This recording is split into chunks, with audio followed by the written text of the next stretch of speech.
नमस्कार दोस्तों, स्वागत है आप सभी का आपके अपने इस यूट्यूब चैनल बाय एमडी धीवर पर। दोस्तों, आज का जो हमारा क्लास होने वाला है वो क्लास नंबर तीसरा होने वाला है। और आज के क्लास का जो हमारा विषय रहने वाला है वो सामान्य ज्ञान, जिसे आप लोग जीके के नाम से जानते हो।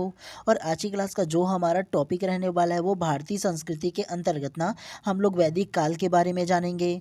तो सबसे पहले जितने भी लोग pre B Ed entrance exam और pre D Ed entrance exam 2026 की तैयारी करना चाहते हैं, उन सभी के लिए ये जो क्लास है बहुत ही ज़्यादा महत्वपूर्ण होने वाली है।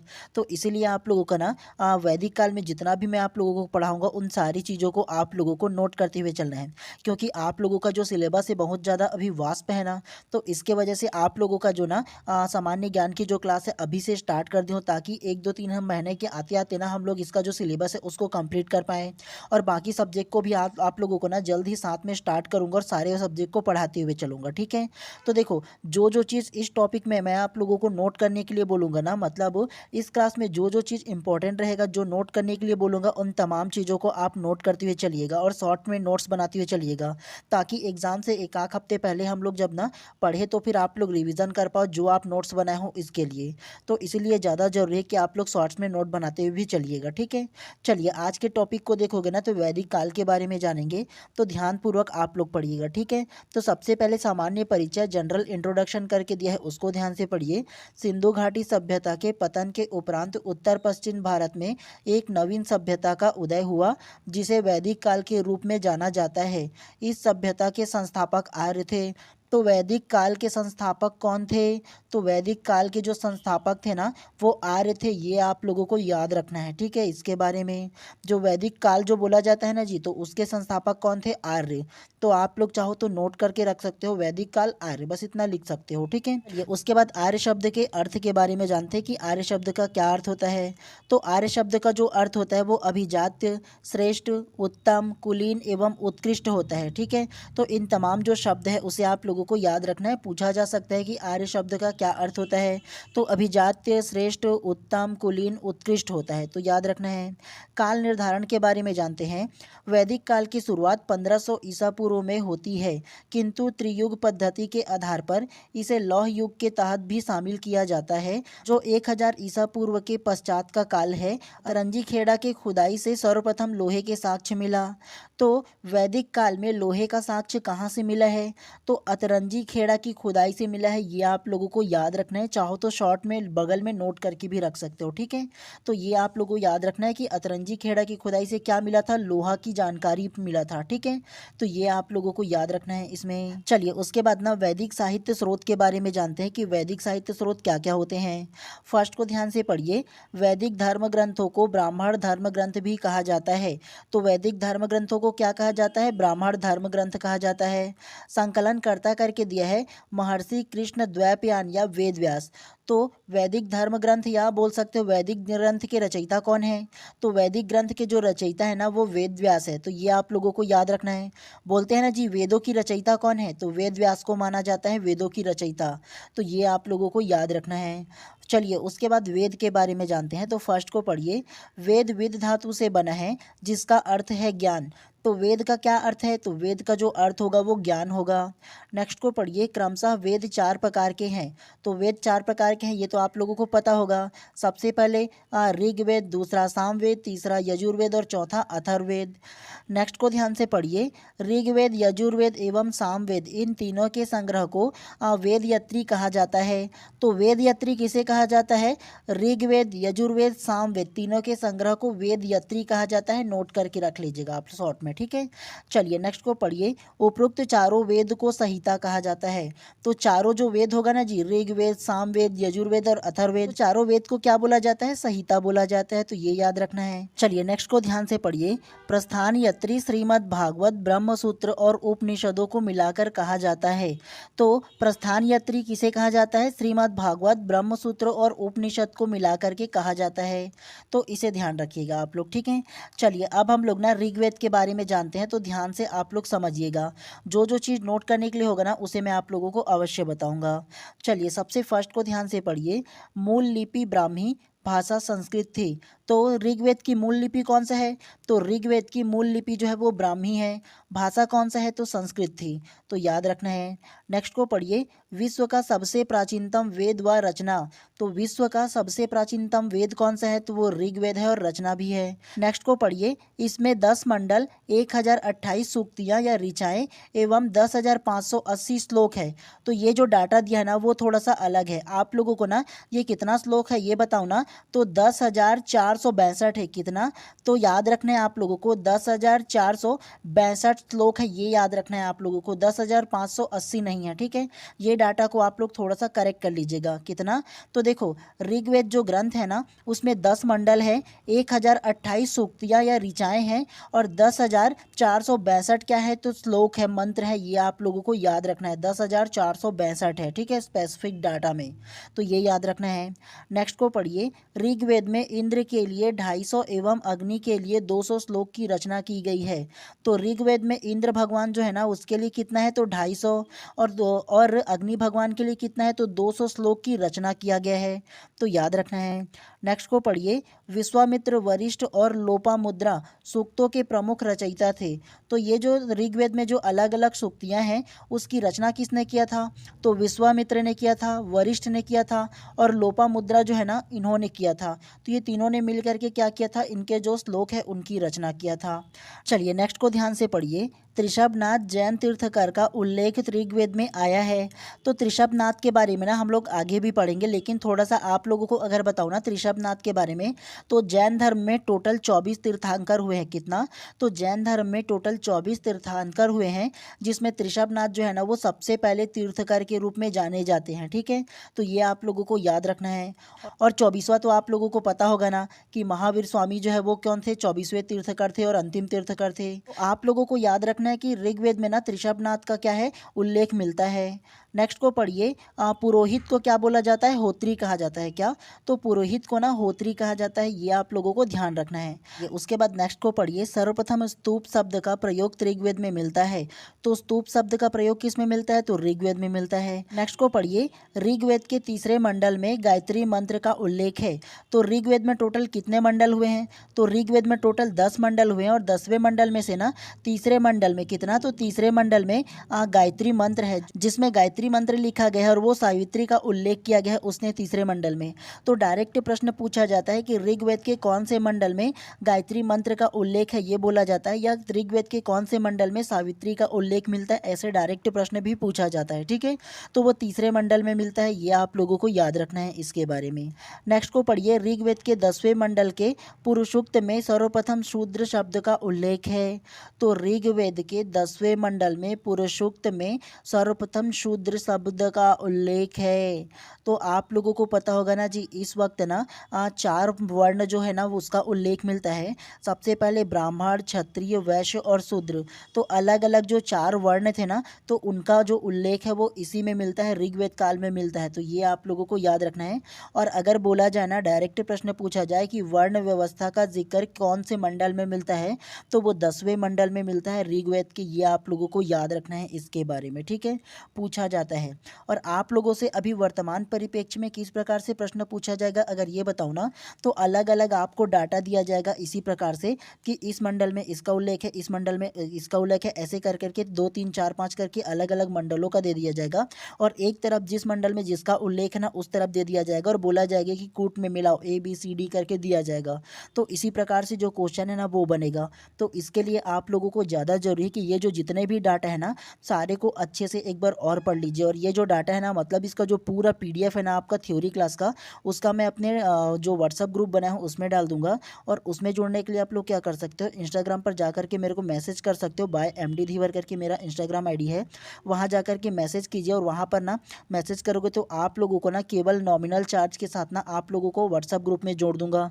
तो वहाँ से जितना भी मैं थ्योरी क्लास लेता हूँ वो, और उसके अलावा मैं ना MCQ सीरीज़ चलाता हूँ वो, तो दोनों को ना आप लोगों को क्या करूँगा, PDF के फॉर्म में प्रोवाइड कर दूंगा। तो वहाँ से दोबारा आप लोग प्रैक्टिस कर लीजिएगा। उसके अलावा ना जो अलग से मैं भी अगर नोट्स वगैरह तैयार करूँगा उसको भी आप लोगों को प्रोवाइड कर दूंगा।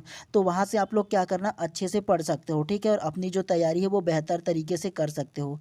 तो ज़्यादा जरूरी कि आप लोग अच्छे से पढ़िएगा। ठीक है, जा करके PDF को डाउनलोड कर लीजिएगा। और उसके बाद नेक्स्ट को ध्यान से पढ़ते हैं, दशराग्य युद्ध। तो दशराग्य युद्ध का जो वर्णन है ना वो 7वें मंडल में किया गया है। किसमें? तो ऋग्वेद के 7वें मंडल में दशराग्य युद्ध का वर्णन किया गया है।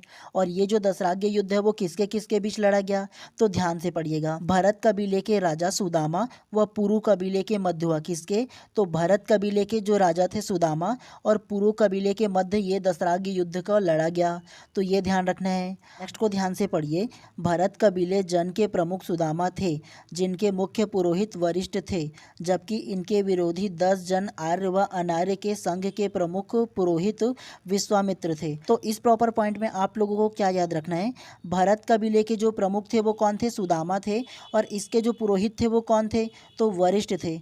इसके विरोधी जो 10 जनों का जो संघ था उसके पुरोहित कौन था?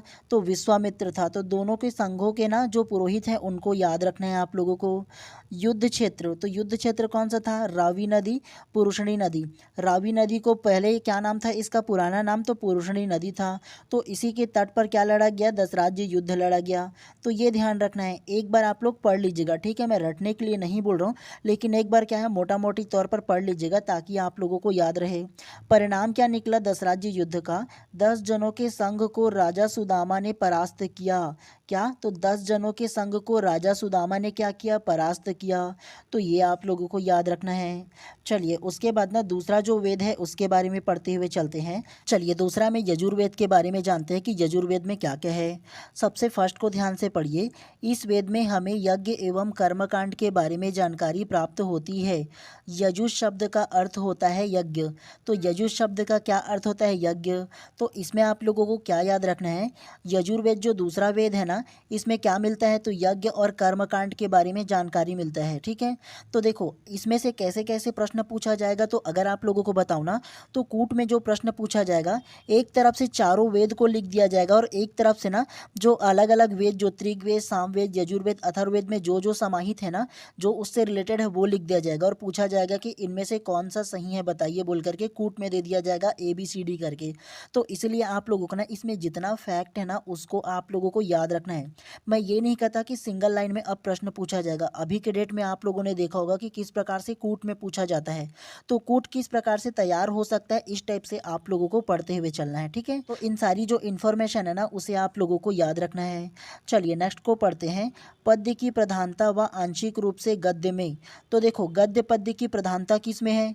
तो गद्य और पद्य की जो प्रधानता है या गद्य पद्य में जो लिखा गया है वो यजुर्वेद है। कौन? तो यजुर्वेद जो एकमात्र ऐसा वेद है जो गद्य और पद्य दोनों में ही लिखा गया है। तो ये भी आप लोगों को याद रखना है। नेक्स्ट को पढ़िए, पुरोहित अर्धायु। तो पुरोहित कौन था इसका? तो अर्धायु था, ठीक है? तो ये याद रखना है।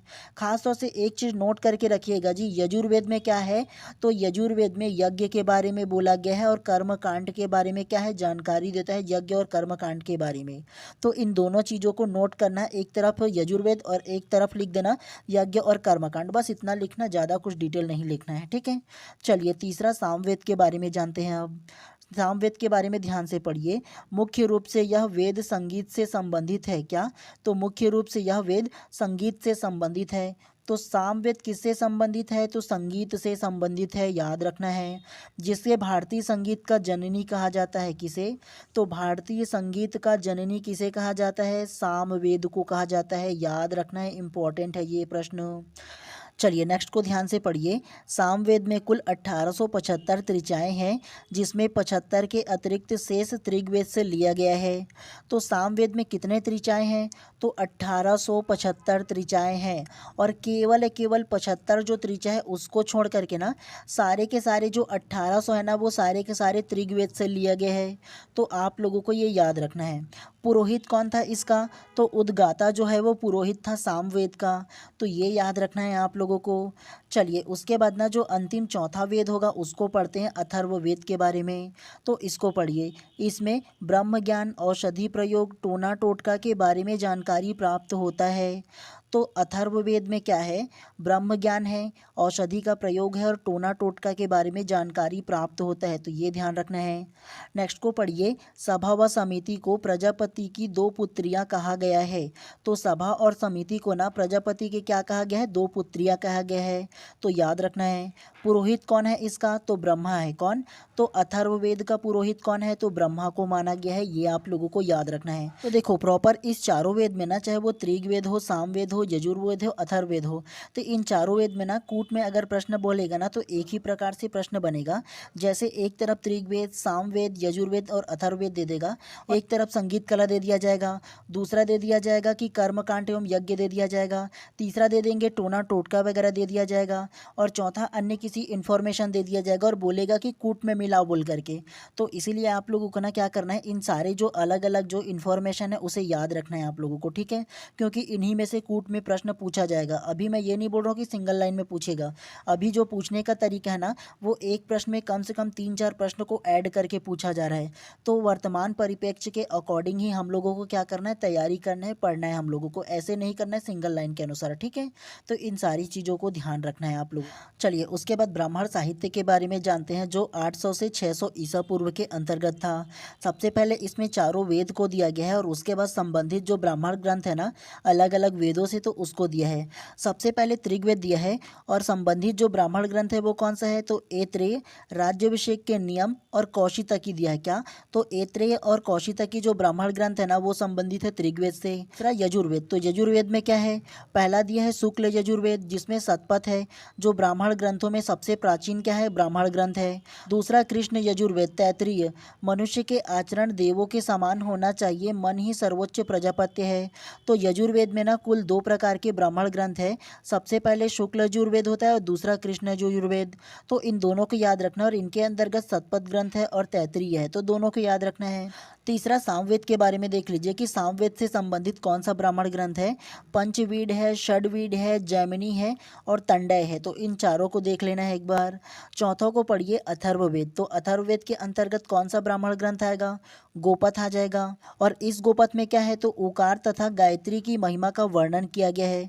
तो इन चारों वेद में ना जो संबंधित ब्राह्मण ग्रंथ है उसे एक बार जरूर पढ़ लीजिएगा आप लोग, ठीक है। उसके अलावा नोट करके दिया है, इसको ध्यान से पढ़िए। हिंदू धर्मशास्त्र के अनुसार गृहस्थ में किए जाने वाले पंच महायज्ञ के अंतर्गत स्वाध्याय एवं संध्योपासना ब्रह्म यज्ञ के अंतर्गत किया जाता है, तो ये आप लोगों को याद रखना है। के बाद ना अरण्यक के बारे में दिया है, तो इसको ध्यान से पढ़िए। इसमें दार्शनिक एवं रहस्यात्मक विषय जैसे ब्रह्म, आत्मा, मृत्यु आदि के विषय में वर्णन किया गया है।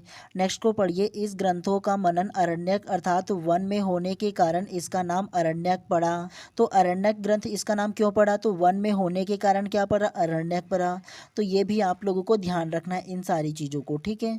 आप लोग ना जरूर क्या कीजिएगा, इस क्लास को देखने के बाद क्या करना, आप लोग ना इसका जो PDF है उसको डाउनलोड कर लेना और अलग से ना दोबारा आप लोग अच्छे से एक बार और पढ़ लीजिएगा, ताकि आप लोगों को क्या हो, दोबारा पढ़ोगे ना तो आप लोगों का क्या है, माइंड में क्लिक करेगा। आप स्वयं पढ़ोगे, उसके बाद मैं पढ़ा रहा हूँ तो उसके बाद आप लोगों के माइंड में क्लिक करेगा, तो इसीलिए ज़रूरी है, ठीक है। चलिए उसके बाद उपनिषद के बारे में जानते हैं, जो 800 से 500 ईसा पूर्व के अंतर्गत आता है। सबसे पहले अर्थ करके दिया है, समीप या पास बैठना। तो उपनिषद का अर्थ क्या होता है, समीप या पास बैठना होता है। नेक्स्ट को पढ़िए, उपनिषदों की कुल संख्या 108 है। तो उपनिषद की संख्या कितना है, 108 है, जिनमें 13 की ही प्रामाणिक माना जाता है। तो देखो उपनिषदों की संख्या कितना है, तो टोटल 108 है, जिसमें 13 जो उपनिषद है ना उसे ही प्रामाणिक माना गया है, तो ये यहाँ रखना है। नेक्स्ट को पढ़िए, उपनिषद वैदिक साहित्य के अंतिम भाग व आसारभूत सिद्धांतों का प्रतिपादक है, इस कारण इसे वेदाग या वेद का अंतिम भाग कहा जाता है। तो उपनिषद वैदिक साहित्य के अंतिम भाग सारभूत सिद्धांत का प्रतिपादक है, ठीक है, तो ये याद रखना है। और इसके कारण क्या कहा जाता है, इसे वेदांत या वेद का अंतिम भाग कहा जाता है। तो इसे सिर्फ आप लोग एक बार पढ़ लीजिएगा आप लोग, ठीक है। चलिए उसके बाद नेक्स्ट को पढ़ते हैं। उपनिषदों का नाम दिया है एक तरफ और दूसरे तरफ उससे रिलेटेड विषय वस्तु दिया है। सबसे पहला मुंडकोपनिषद, तो मुंडकोपनिषद किससे संबंधित है? सत्यमेव जयते।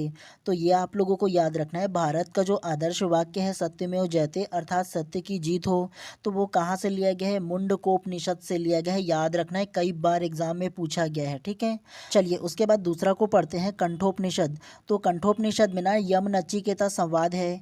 और यम नचिकेता संवाद क्या है अगर आप लोगों को ये बताऊँ ना, तो देखो नचिकेता ना एक बालक था जिनके जो पिता है वो एक महान ऋषि थे, और वो ऋषि का जो नाम था ना वो वाज्रश्रावस नाम था। जो वाज्रश्रावस नामक ऋषि ना उन्होंने एक बार क्या किया था, उन्होंने यज्ञ करा था, और यज्ञ करने के दौरान ना नचिकेता को ना यमराज को दान में दे दिया था। ये जो यमबुलिक है ना उसका मतलब होता है यमराज। तो नचिकेता ने क्या किया था, उसके पिता ने बोला था ना कि तुम्हें यमराज को दान दे दिया हूँ, तो उन्होंने क्या किया, जंगल में गया और जा करके वो तपस्या करने लगा। और तपस्या करते वक्त वो क्या बोलता था, कौन से वाक्य का प्रयोग करता था? हे यमदेव मुझे स्वीकार करे, मुझे आपको मेरे पिताजी ने दान में दिया है। तो ऐसे बोल बोल करके ना वो तपस्या कर रहा था, और तब तक की तपस्या किया जब तक कि ना यमदेव खुद प्रकट ना हो गए। तो उन दोनों के संवाद को ना उसमें ही व्यक्त किया गया है, और वो तब तक की तपस्या करते रहे जब तक कि ना यमदेव आ नहीं गए। ठीक है, तो वो भूखे उखे कितने दिनों तक की क्या कर रहा था, तपस्या कर रहा था। तो कंठोपनिषद में ना उन्हीं का ना यम नचिकेता का संवाद के बारे में दिया गया है। तो ये आप लोगों को याद रखना है। ठीक है, चलिए उसके बाद नेक्स्ट को पढ़ते हैं, जाम्बलोपनिषद के बारे में। जाम्बलोपनिषद में 4 आश्रम का उल्लेख किया गया है, ब्रह्मचर्य, गृहस्थ, वानप्रस्थ और संन्यास। तो 4 आश्रम का उल्लेख जो है किसमें किया गया है, तो जाम्बलोपनिषद में किया गया है। उसके बाद नेक्स्ट को पढ़ते हैं, छंदोग्य उपनिषद। तो छंदोग्य उपनिषद में क्या है, पुनर्जन्म का उल्लेख किया गया है छंदोग्य उपनिषद में। अब स्वातेश्वर उपनिषद, तो स्वातेश्वर उपनिषद में क्या है, जिसका अर्थ सफ़ेद घोड़ा होता है। क्या, तो स्वातेश्वर उपनिषद का जो अर्थ होता है वो सफ़ेद घोड़ा होता है, ये याद रखना है। इसके अलावा अंतिम उपनिषद में बृहदारण्यक उपनिषद का उल्लेख किया गया है, जिसके अंतर्गत क्या है, वाजपेयी यज्ञ की क्रियाओं का उल्लेख किया गया है। उसके अलावा अस्तो माँ सदगमय मंत्र का उल्लेख किया गया है। हम लोग ना प्रार्थना में पढ़ते थे ना जी, अस्तो माँ सदगमया तमसो माँ ज्योतिर्मया बोल करके पढ़ते थे ना। उसके अलावा नेक्स्ट में क्या बोला है, इसमें भी पुनर्जन्म का उल्लेख है। तो बृहदारण्यक जो उपनिषद है उसमें ये चीज़ों का आप लोगों को याद रखना है। ठीक है, चलिए उसके बाद पुराणों के बारे में जानते हैं। सबसे फर्स्ट रचनाकार लोमहर्ष व उसका पुत्र उग्रश्रवा, 5वीं से 4वीं शताब्दी ईसा पूर्व। तो 5वीं से 4वीं शताब्दी ईसा पूर्व के आसपास ना पुराणों की जो रचना है वो हुआ था। और पुराणों की रचना किसने किया था, तो लोमहर्ष व उसका पुत्र उग्रश्रवा जो है ना उन्होंने पुराणों की रचना किया था। नेक्स्ट को पढ़िए, प्रामाणिक पुराणों की संख्या 18 है। तो प्रामाणिक जो पुराण है उसकी कुल संख्या कितना है, तो 18 है, याद रखना है। नेक्स्ट को पढ़िए, सबसे प्राचीन पुराण मत्स्य पुराण है, सबसे प्राचीनतम एवं प्रामाणिक। तो सबसे प्राचीन पुराण कौन सा है, तो मत्स्य पुराण है, याद रखना है। नेक्स्ट को ध्यान से पढ़िए, भागवत पुराण में भक्ति दर्शन को सारभूत किया गया है। भगवत गीता प्रथम रचना है जिसका अनुवाद यूरोपीय भाषा में हुआ है। तो यूरोपीय भाषा में किसका अनुवाद हुआ है, तो वो भगवत गीता का हुआ है, ये आप लोगों को याद रखना है। ठीक है, तो ये ध्यान रखना है। चलिए नेक्स्ट को पढ़ते हुए चलते हैं। चलिए नेक्स्ट को ध्यान से पढ़िए, श्रीमद् भागवत गीता महाभारत का अंश है जिसका प्रमुख विषय निष्काम कर्म है। तो श्रीमद् भागवत महाभारत का क्या है, अंश है, और इसका प्रमुख विषय कौन सा है, निष्काम कर्म है। तो ये आप लोगों को याद रखना है, पता भी होगा आप लोगों को। चलिए उसके बाद रामायण के बारे में जानते हैं। रामायण की भाषा कौन सा है, संस्कृत है, रचयिता कौन है, वाल्मीकि है। उसके बाद महाभारत ग्रंथ के बारे में जानते हैं, भाषा कौन सा है, इसका भी संस्कृत है, और रचयिता कौन है, तो वेद व्यास है। चलिए सूत्र करके दिया है, इसको भी पढ़िए। फर्स्ट को पढ़िए, प्राचीन भारतीय सभ्यताओं के कर्मकांडों को पूरा करने के निर्देश सूत्रों के अंतर्गत दिए गए थे। फर्स्ट को पढ़िए, इसमें प्रमुख 4 सूत्र निम्न में है। तो कौन कौन सा सूत्र है, सबसे पहला कल्प सूत्र है। तो कल्प सूत्र में क्या है, कर्मकांड व रीति रिवाज है। दूसरा श्रोता सूत्र है, तो श्रोता सूत्र में महायज्ञ है। तीसरा धर्म सूत्र है, तो धर्म सूत्र में क्या है, धर्म और विधियाँ हैं। चौथा गृह सूत्र, तो गृह सूत्र में क्या है, गृह संस्कार है। पुष्पान से लेकर के मृतक दाह तक के सामाजिक रीति रिवाज एवं संस्कार वर्णित है। उसके अलावा और क्या है, गर्भधारण से शव दहन तक के संस्कार का उल्लेख है। तो गृह सूत्र में क्या है, हिंदू धर्म में जो 16 संस्कार होता है ना जी हैं, तो उन 16 संस्कारों का उल्लेख गृह सूत्र में किया गया है। तो ये भी आप लोगों को ध्यान रखना है। चलिए नेक्स्ट को पढ़ते हुए चलते हैं। अब चलिए इसके बाद ना कबीले के सरदार या राजा के प्रमुख सहयोगी के बारे में थोड़ा सा पढ़ लेते हैं। सबसे पहला पुरोहित, तो पुरोहित कौन था?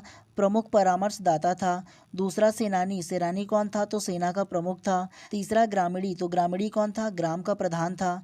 चौथा छत्रपति कौन था? तो छत्रपति खेत का मालिक होता था। पांचवा संघी हंत्रा, तो संघी हंत्रा कौन था? तो कर संग्रहित करने वाला अधिकारी होता था। मतलब करों की वसूली करने वाला जो अधिकारी था ना, उसे संघी हर्ता बोला जाता था। तो ये आप लोगों को ध्यान रखना है इसमें, ठीक है। एक बार केवल आप लोगों को पढ़ना है जी, कोई रटने की आवश्यकता एकदम नहीं है, ताकि आप लोग ना एक नज़र बनी रहे उस पर। चलिए त्रिवेदकालीन प्रमुख जो देवता थे ना, उसके बारे में थोड़ा सा जान लेते हैं। फर्स्ट में देवता दिया है, उसके लक्षण दिया है और उसमें विशेष दिया है। सबसे पहले इंद्र दिया है, वर्षा के देवता। तो वर्षा के देवता कौन था? तो इंद्र था। विशेष करके दिया है, इसको पढ़िए। युद्ध में आर्य का नेतृत्व करने वाला पुरंदर, तो कौन था? तो वो इंद्र था, याद रखना है। इंद्र 250 बार वर्णन है। तो त्रिगवेद में इंद्र के बारे में कितने बार वर्णन किया गया है? तो 250 बार। दुर्गों का विनाशक, तो दुर्गों का विनाशक कौन था? तो इंद्र था, याद रखना है। उसके अलावा दूसरा दिया है वरुण देवता। तो वरुण देवता के बारे में क्या बोला गया है? प्रकृति नियमों के देवता, तो प्राकृतिक जो नियम था ना, उसका देवता था। भारतीय संस्कृति के अंतर्गत त्रित का अर्थ प्राकृतिक नियम। उसके अलावा उषा त्रिगवेद युग का देवता नहीं था, तो उषा को त्रिगवेद युग के देवता नहीं माना जाता था। तो एक बार आप लोगों को इसे पढ़ लेना है। चलिए अंतिम रूप से ना अन्य संबंधित तथ्य करके दिया है, इसको भी पढ़ लेते हैं, तो इसको भी ध्यान से पढ़िएगा। तो फर्स्ट को ध्यान से पढ़िएगा। वैदिक संस्कृति को मूल्य व्यवस्था में सामाजिक धार्मिक संस्कारों को स्थापित किया। नेक्स्ट को पढ़िए, इसमें वसुधैव कुटुंबकम की भावना निहित है। नेक्स्ट को पढ़िए, प्रारंभिक वैदिक संस्कृति में सृष्टि का निर्माण हिरण्यगर्भ से माना गया है। नेक्स्ट, वैदिक सभ्यता ने यज्ञों को महत्व दिया। नेक्स्ट को पढ़िए, वैदिक साहित्य के अनुसार विद्यार्थी जीवन समाप्त होने पर समावर्तन संस्कार होता है। तो ये आप लोगों को याद रखना है। तो गणित वैदिक वर्तमान समय में काफ़ी प्रशंसनीय है और पुनर्जीवित किया गया। नेक्स्ट को पढ़िए, गोधूली समय माप की बेला थी। नेक्स्ट को पढ़िए, ब्रह्म यज्ञ में प्रतिदिन के प्रातः काल व संध्या काल की चिंतन व उपासना थी, जिसमें संध्या व संध्याोपासना शामिल है। नेक्स्ट को पढ़िए, त्रिगवेद में कुल शब्द का सबसे कम प्रयोग हुआ है। तो त्रिगवेद जो ग्रंथ है उसमें कुल जो शब्द है ना, ये जो कुल का, तो उसका जो प्रयोग है वो सबसे कम हुआ है, ये आप लोगों को याद रखना है। तो आप लोगों को ना केवल इतना ही थ्योरी में पढ़ना था, और आप लोगों का ना ये जो क्लास समाप्त कर दे रहा हूँ ना, उसके बाद ना आप लोगों का इसका जो PDF है वो मैं अपने व्हाट्सएप ग्रुप में डाल दूंगा। तो वहाँ से आप लोग पूरा इसका जितना भी थ्योरी है ना, PDF फॉर्म में आप लोग प्राप्त कर सकते हो। और आप लोग ना आसानी से इसे दोबारा पढ़ लेना, ताकि आप लोगों का अच्छे से रिविज़न हो पाए। तो इसीलिए ना आप लोग क्या कर सकते हो, इसको दोबारा पढ़ लीजिएगा आप लोग, ठीक है। तो चलिए आज की इस क्लास को यहीं पर समाप्त कर देते हैं। और अगर आप लोग चैनल पर नए होंगे तो चैनल को सब्सक्राइब कर देना और बेल आइकन को दबा देना, ताकि ऐसे ही जब भी मैं क्लास लाऊं तो प्रॉपर टाइम पे आपको इसका नोटिफिकेशन मिल पाए। और नेक्स्ट क्लास में आप लोगों का इसी टॉपिक से जितने भी प्रकार के प्रश्न बन सकते हैं MCQ सीरीज़ में लेकर के आऊँगा, तो उसे भी अच्छे से क्या कीजिएगा, पढ़ लीजिएगा आप लोग, ठीक है। चलिए आज की इस क्लास को यहीं पर समाप्त करते हैं।